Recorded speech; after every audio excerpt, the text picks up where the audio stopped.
শুরু করছি মন ছুঁয়েছে বসন্ত পর্ব ২।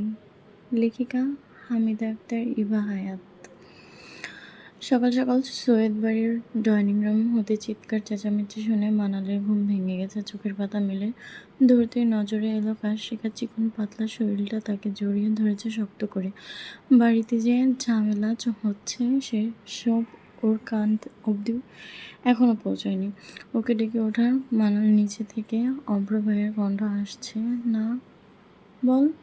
কাশরিকা কান খাড়া করে বলল, ভাইয়া এই সময় এই বাড়িতে কি করবে? নিচে গেলে না জানতে পারবো।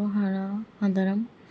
ওরা ফ্রেশ না হয়ে কোনো রকম ছুটে বের হয় ঘর থেকে। ডাইনিং রুমে সোফায় বসে আছে অভ্র আর পাশে বসে আছে নুসরাত। ও পাশের সোফায় আদি আর মালিহা বেগম। ওরা নিচে নামতেই সব চুপচাপ হয়ে গেল। কাশরিকা ভাইকে দেখে অবাক হয়ে জিজ্ঞেস করলো, তুমি এখানে কি করছো ভাইয়া? অভ্র বলল, তুমি আমায় না জানিয়ে এখানে কেন এসেছো? আমি তো মায়ের সঙ্গে এসেছিলাম। খালামণি বলে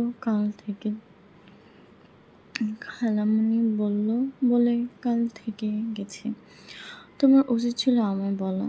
বললাম তো মা ছিল সঙ্গে। আর আমি কি বাচ্চা? অম্র বোনের দিক হতে দৃষ্টি সরায়। কাশরিকার সঙ্গে গলা তুলে কথা বলা তার পক্ষে সম্ভব না। নুসরাত আদিকে বলল, অভ্রকে সরি বলো আদি। তুমি ওর সঙ্গে ঝামেলা কেন করতে যাও সবসময়? আদির নিরুত্তর। ও চুপচাপ বসে আছে দাদির পাশে। মালিহা বেগম তখন বেশ রাগ নিয়ে বললেন, আমার আদি কেন ক্ষমা চাইবে? অর্ণের ছেলেই তো ওর পিছু লেগে থাকে সবসময়। মানাল আর চোখে দেখে অভ্রকে। বাবার মতো মুখটাও সব সময় পেঁচার মতো করে রাখে। এই ছেলের অভ্যাস। ও সামনে এগিয়ে মিনমিন গলায় বলল, আসসালামু আলাইকুম, ভালো আছেন? অভ্র ওর দিকে না তাকিয়ে সালামের উত্তর দিল, আর একটা কথাও বলল না। মানাল মুখ বাঁকিয়ে বলল, কাশরিকাকে পাশে। অভ্র বোনকে বলল, তৈরি হয়ে নাও, বাড়ি ফিরবো এক্ষুনি। আদি বলল, ও এখন যাবে না কোথাও। অভ্র বলল, এর মধ্যে তুই না এলেই খুশি হব। নুসরাত দুই ভাইয়ের ঝগড়া দেখে অতিষ্ঠ হয়ে বলল, থামো, তোমরা কি শুরু করেছো? দুপুর খেয়ে একেবারে যাবে, এর আগে কেউ বাড়ি থেকে বের হবে না। এই বলে রান্নাঘরের দিকে চলে গেল। কাশরিকার মাথায় ওড়না চাপানো ছিল না। অভ্র তা দেখে বোনের মাথায় ওড়না টেনে দিতে বলল, ঘুমাওনি রাতে? চোখ মুখ এমন লাগছে কেন? কাশরিকা বলে, রাতে জ্বর এসেছিল, এখন ঠিক আছি। কতবার বলেছি দুপুরের আগে গোসল করবে। এই সিজনটা খারাপ, শরীরে যত্ন নাও। আদি চোখ ছোট ছোট করে দেখে দুই ভাই বোনকে। ওকে দেখে মনে হচ্ছিল অভ্রর কাজ ওর পছন্দ হচ্ছে না। মানান আর চোখে ওদের দেখছে। অভ্রর এই একটা জিনিস ওর ভীষণ পছন্দ, অভ্র কখনো বোনের গলা তুলে কথা বলে না। যেমন ভালোবাসে তেমন যত্নও নেয়। সে মায়ের ছেলে হয়েছে নম্র ভদ্র, তবে অভদ্র শুধু আদির জন্য। কাশরিকা মানালকে নিজের উপর এসে ফ্রেশ হয়ে নিয়েছে। সকালে নাস্তা করে সবাই ডাইনিং রুমে বসেছিল। আদি ছিল না শুধু। অভ্র চুপচাপ বসে বসে ফোনে ব্যস্ত ছিল। তা দেখে মানাল বলল, কাল আপনারা ভার্সিটিতে যাবেন ভাইয়া? অভ্র বলে, কাশরিকাকে নিয়ে যাব। আমারও তো প্রথম ক্লাস, তোমারও তো ভাই আছে। কিন্তু আমি তো কাশরিকার সাথে যেতে চাই। বারণ করেছে কেউ? ঠোঁট চাপে মানাল। কপালে বড় একটা ভাঁজ ফেলে তাকিয়ে থাকে ওর পানে। মানুষটা এত রসহীন। আদির পক্ষ থেকে দু একটা প্রশ্ন আসলে অভ্র তরফ থেকে তার স্বল্প স্বপ্ন সমান নিরামিষ। সেদিন দুপুরবেলা থেকে খেয়ে অভ্র কাশরিকাকে নিয়ে বাড়ি ফিরে এলো। রাতে বোনকে বুঝিয়ে দিল কাল ভার্সিটি গিয়ে কী করবে। রাতে কাশরিকাকে তেমন একটা ঘুম হলো না। আজকাল মন তো অন্য জায়গায় পড়ে থাকে, কিন্তু মন তো আর জানে না আগামীতে কী হতে চলেছে। রাতে পিহু শুয়েছিল কাশরিকার কাছে। রাতে দুই বোন মিলে কায়নাতকে অনেক জানিয়েছে। সকালে আজ তাড়াতাড়ি ঘুম থেকে উঠেছে ও। আজ ভার্সিটির প্রথম দিন। নার্ভাস লাগছে ভীষণ। সকালেও তৈরি হওয়ার আগে অর্ণ এলো ঘরে। কাশরিকা বাবাকে দেখে গাল ফুলিয়ে অন্যদিকে তাকায়। আলমারি থেকে জামা কাপড় বের করতে করতে গম্ভীর গলায় বলে, কাশির কেউ নেই ঘরে, কেন এসেছেন আপনি? অর্ণবকে হাত গুজে দেয়ালের সাথে হেলান দিয়ে দাঁড়ায়। মেয়ের রাগ দেখে বলে, ছোটবেলায় আমার মেয়েটা মেলায় হারিয়ে গেছে। বুড়িটা একদম আমার মতো দেখতে আর পাকা পাকা কথা বলে। আপনি কি তাকে দেখেছেন ছোট ম্যাডাম? দেখিনি। তাহলে খুঁজে দেবেন? আমি আমার আম্মাকে পাচ্ছি না। কাশিকা ঘুরে দাঁড়ায়। বাবার মুখখানা দেখে নাক ফুলিয়ে ওঠে আবার। তোমার বউ আমার হাত খরচ বন্ধ করে দিয়েছে বাবা। তুমি তাও আমাকে কেন কিছু বললে না?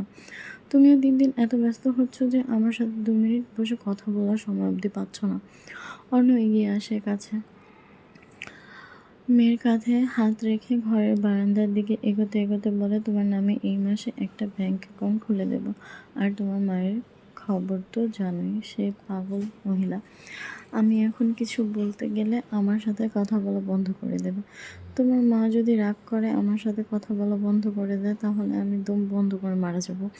কাশিকে খিলখিল করে হেসে উঠল। অন্য কথায়, তুমি এত বউ পাগল কেন? তোমার মা বানিয়েছে। মা কি আগে থেকেই এমন? তুমি তোমার মায়ের মতো হয়েছ। একদম না, আমি মায়ের মতো নই, আমি তোমার মতো। আচ্ছা, আপনি আমার মতো। এবার গিয়ে তৈরি হন, আমি ভার্সিটিতে দিয়ে আসবো আজ। কাশিকা মাথা নাড়িয়ে ওয়াশরুমে ছুটল। অন্য ঘরের বাইরে যাওয়ায় আগে খেয়াল করলো পিহু ঘুম থেকে উঠে বসে আছে বিছানায়। মাথার চুলগুলো কাকের বাসা হয়ে আছে। অর্ণ ট্রাউজারের পকেটে হাত গুজে দাঁড়ালো ওর সামনে। পিহু ঠোঁট ফুলিয়ে বড় চাচুকে দেখে মাথা চুলকে বলল, তোমার মেয়ে আমাকে মারে চাচু, রাতে চুল টেনেছে। অর্ণ ওকে কোলে নিয়ে বাইরে যেতে যেতে বলল, তুমি ওর কাছে ঘুমাতে এসেছিলে কেন? তুমি জানো না ও একটা পাগল? পিহু অবাক হয়ে তাকায়, জড়িয়ে ধরে ওর গলা, বলে, তুমি সত্যি বলছো আপি পাগল? অর্ণ মাথা নাড়ে। নিজের ঘরে এসে দেখে কায়নাত অর্ণর অফিসের ড্রেসগুলো গুছিয়ে রাখছিল। পিহু থাকলো না, এসে আবার দৌড়ে চলে গেল মায়ের কাছে। অর্ণ দরজা আটকে দিল। কায়নাত তাড়া দিয়ে বলল, শুনুন, অফিস থেকে ফেরার আগে আমাকে কল করবেন, আমার আজ বাইরে দরকার আছে, একসাথে বাড়ি ফিরবো। অর্ণ শক্তপোক্ত হাতের বাঁধনে জড়িয়ে নিল স্ত্রীর ছোট শরীর। নাক ঘষল ঘাড় বরাবর। কি করছেন সকাল সকাল? ভালোবাসায় সকাল বিকেল আছে নাকি? আপনার বয়স দেখেছেন? আমাকে দেখে কি তোমার বুড়ো মনে হচ্ছে? কায়নাত ওকে ছাড়াই নিজের থেকে। কোমরে হাত দিয়ে ওকে ভালো করে লক্ষ্য করে। অন্য চাপ দাড়িগুলো এখনো কালো কুচকুচ করছে। বয়স হওয়ার সাথে সাথে মানুষের শারীরিক গঠন থেকে শুরু করে সব বদলে যায়, তেমন অন্যরও বয়স বাড়ার সাথে সাথে অনেক কিছু বদলেছে। তবে লোকটার শরীর এখনো টান টান। কায়নাতের লজ্জা লাগে মানুষটার সাথে বাইরে কোথাও গেলে। মেয়েগুলো এমন বেহায়ার মতো তাকিয়ে থাকে দেখে মনে হয় জীবনে ছেলে দেখেনি। কায়নাতের হাইট ছোট এবং অন্যের চেয়ে বয়সে অনেক ছোট হওয়ার মানুষ স্বামী স্ত্রী সহজে বিশ্বাস করতে চায় না। এই সমস্যা অবশ্য বিয়ের পর থেকে। তখন 17 বছর বয়সী মেয়ের সঙ্গে অর্ণকে দেখে কে বলবে তারা স্বামী স্ত্রী? তবে একটা দিক ভালো, অর্ণরা 4 ভাই, আর 4 ভাইয়েরই বেবি ফেস। কার কত বয়স কেউ ধরতে পারবে না। কায়নাতের বিশ্বাস, অর্ণ যদি বিজনেস ছেড়ে কোনো ভার্সিটির প্রফেসর হয়ে জয়েন করে, তাহলে মেয়েগুলো ওর পিছু ছাড়বে না। ওর এসব আজগুবি ভাবনার মাঝেই অনুভব করলো অর্ণর পাগলামো। শেষে চোখ পাকিয়ে বলল, লাট সাহেব দিন দিন আরও বেহায়া হচ্ছেন। আপনার কিন্তু এখন বড় বড় দুটো ছাও আছে। অর্ণ কোমর টেনে বলল, আমি চেয়েছিলাম ফুটবল টিম, অথচ তুমি আমার শখ পূরণ করনি মেয়ে।